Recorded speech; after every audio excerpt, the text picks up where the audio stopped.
Diriwayatkan dalam hadis Bukhari dan Muslim, bila seseorang sudah diletakkan di kuburnya, lalu yang mengantar kembali pulang, maka roh si mayit akan dapat mendengar bunyi terompah orang yang pulang itu. Bunyi terompahnya terdengar. Datang dua malaikat menanyakan dia dengan pertanyaan-pertanyaan yang kalau bisa dijawab dengan betul, dua malaikat yang bernama Munkar Nakir akan bilang, jawabanmu betul, tenanglah kau di sini, naumatal arus, tidurlah kau di sini seperti tidurnya pengantin. Orang yang baik-baik di alam kuburnya akan mendapat nikmat kubur, sehingga masa penantian yang lama. Sebab jangan lupa, kita masuk ke kubur itu kan menunggu sampai datangnya hari kiamat. Jadi kalau kiamat umpama masih 1000 tahun lagi, ya 1000 tahun kita menunggu. Orang yang baik-baik penantian di alam kubur, kata malaikat, naumatal arus, tidurlah kamu seperti tidurnya pengantin. Bagaimana sih tidurnya pengantin? Nggak berasa. Iya, kata anak sekarang, endah aja udah. Begitu mendusin pagi, kata lakinya, malam sebentar bener ya Neng.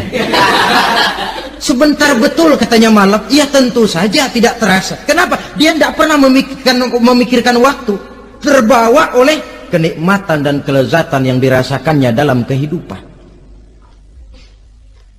Tapi orang kafir, orang yang dosanya bertumpuk, tidak sanggup menjawab pertanyaan dua orang malaikat, maka dia akan mendapat azab di alam kuburnya terus menerus siang dan malam sampai datangnya hari kiamat. Ibarat maling ayam ketangkep, belum masuk pengadilan udah digebugin duluan. Kan begitu kan? Ada maling ayam nggak di sini? Nah, itu yang nyaut tadi pengalaman itu. Di sidang belum divonis, belum digebukin babak belur. Saudara hadirin, maka alam kubur bisa merupakan raudhatun min riyadil jannah, taman di antara taman-taman surga, pun juga bisa merupakan hufratun min hufarin niran, menjadi liang daripada neraka. Ada lagi riwayat yang dari Imam Muslim yang diperoleh dari Zaid bin Sabit. Zaid bin Sabit cerita, satu hari kami bersama Rasulullah sallallahu alaihi wasallam berada dalam kebun kepunyaan Bani Najjar. Rasulullah sedang duduk di atas keledai. Tiba-tiba entah bagaimana itu keledai terkejut, kaget, berontak, hampir Rasulullah jatuh. Rasulullah kemudian bertanya, rupanya di kebun itu ada kuburan tua, 5 atau 4 kuburan. Rasulullah lalu bertanya, saudara-saudara, ada yang tahu nggak ini kuburan siapa? Nggak ada ya Rasulullah. Memang kenapa? Ini penghuni kuburnya lagi disiksa oleh Allah.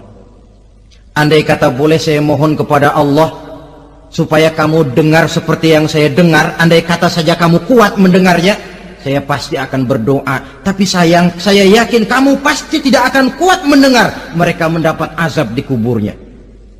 Hadis sahih riwayat Imam Muslim dari Zaid bin Sabit. Kehidupan di alam barzakh. Pak, iya kalau yang matinya dikuburin.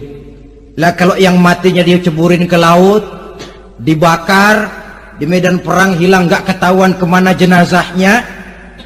Saudara, hilang kek, dikubur kek, di dalam lautan direndam kek, itu kan cuma logika kita. Menurut Allah tidak ada perbedaan orang mati dikubur di dasar lautan, atau dibakar sampai jadi abu, atau gugur di medan perang tidak ketemu jenazahnya. Entah mereka tetap masuk ke alam barzakh namanya. Jasad boleh hancur, tapi roh sebagai sumber kehidupan, pusat kesadaran dan pengertian, dia tetap ada, mengalami kebahagiaan dan kegembiraan, atau mengalami kepedihan dan penderitaan, bergantung kepada amalan yang kita lakukan dalam kehidupan di dunia ini. Maka dalam Yasin tadi kan jelas, qul yuhyiha alladzi ansha'aha awwala marrah, Yang menghidupkan mereka yang dikubur di dasar lautan, mereka yang dibakar sampai jadi abu, yang akan menghidupkan ialah Allah yang menciptakan mereka dulu pertama kalinya. Jadi kalau sudah ada aslinya, ya tentu tidak perlu contoh lagi, akan sangat mudah membuatnya. Orang tua kita, keluarga kita yang sudah berpulang, mereka di alam barzakh sekarang ini bisa mendapat nikmat kubur, bisa mendapat azab kubur. Bergantung amalan mereka dalam kehidupan di dunia ini. Dalam Musnad Imam Ahmad dan Sahih Abi Hatim malah ada tambahan riwayat. Orang yang banyak kebajikannya di dunia, amalannya akan datang menemani dia. Sholatnya dekat kepalanya, puasa sebelah kanan, zakat sebelah kiri, menghibur dia. Malahan dikatakan berbentuk orang yang cantik menemani dia di alam kuburnya. Aneh, dia tanya, man anta lam ara fid dunya ajmal minka. Siapa kamu? Di dunia ini belum pernah saya melihat orang secantik kamu. Dia jawab, ana amaluka soleh. Saya adalah amalmu yang soleh yang kau kerjakan waktu di dunia. Saya sekarang diperintahkan untuk menemani kamu di sini. Alhamdulillah. Sedangkan amalnya yang jahat akan datang dalam bentuk yang menyeramkan menemani dia di sana. Bayangin deh, di kuburan ditemenin yang serem-serem. Sama juga di dunia. Di dunia, kalau kita di tempat gelap ditemenin orang cakep, enak nggak? Wah, pengalaman. Tapi coba bayangin, sudah tempatnya gelap, yang nemenin jelek nggak ketulungan, gerah kita. Nah, saudara hadirin yang saya hormati, lalu bagaimana tempat arwah-arwah yang sudah kembali menghadap Allah yang disebut mustaqarrul arwah itu? Macam-macam tingkatannya sesuai dengan profesi dan amalannya waktu di dunia. Ada roh-roh itu yang setelah pisah dengan jasad, artinya mati, ditempatkan di tempat yang disebut a'la iliyin, tempat yang tertinggi. Siapa ini? Arwahnya para nabi dan para rasul. Ini fi a'la iliyin, di tempat yang tertinggi. Arwahnya para nabi, arwahnya para rasul.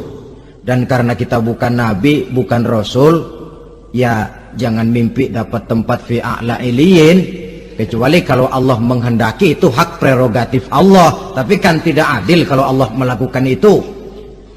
Ini kelompok roh-roh yang masuk golongan VIP. Wah, the first class. Para nabi, para rasul. Lalu ada pula roh-roh itu yang setelah pisah dengan jasadnya diumpamakan seperti burung-burung hijau yang berterbangan di perkebun-kebunan surga. Roh siapa mereka ini? Rohnya para syuhada, orang-orang yang mati syahid gugur membela agama. Nah, ini bedanya orang mati syahid dengan pahlawan, ya. Apa bedanya syuhada dengan pahlawan? Kalau syuhada, orang yang gugur membela agama, niatnya karena Allah, mati syahid. Kalau pahlawan, orang yang gugur membela negara, orang yang dianggap berjasa kepada pemerintah. Klimaksnya, kalau orang mati syahid jelas surga, tapi pahlawan belum tentu surga. Kenapa? Bergantung kepada negara macam apa yang dibelanya dan pemerintah model mana yang dibelanya. Di negara-negara komunis misalnya, banyak nggak pahlawan? Banyak. Dengan sekian tanda jasa yang mati di medan perang dan sebagainya. Kira-kira pahlawan komunis masuk surga nggak?